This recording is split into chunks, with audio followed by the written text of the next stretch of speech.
Aveva trascorso la serata con gli amici e con la compagna Mattia Micaglio. Erano le 22:45 di sabato quando a bordo del suo quad, insieme alla donna, si è scontrato con un fuoristrada mentre usciva da una strada laterale per immettersi sulla provinciale 346 che collega la Val di Fassa e la provincia di Belluno verso il passo del San Pellegrino.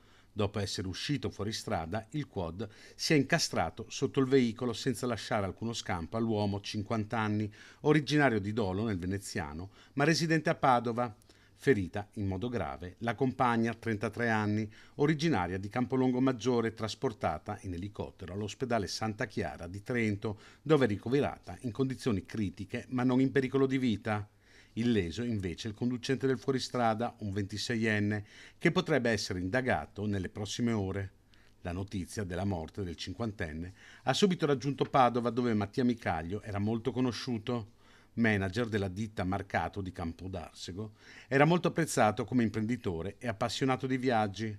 Sull'incidente stanno indagando i carabinieri della compagnia di Cavalese, presenti sul posto con i sanitari del SUEM e i vigili del fuoco volontari di Soragna, Moena e Vigo di Fassa.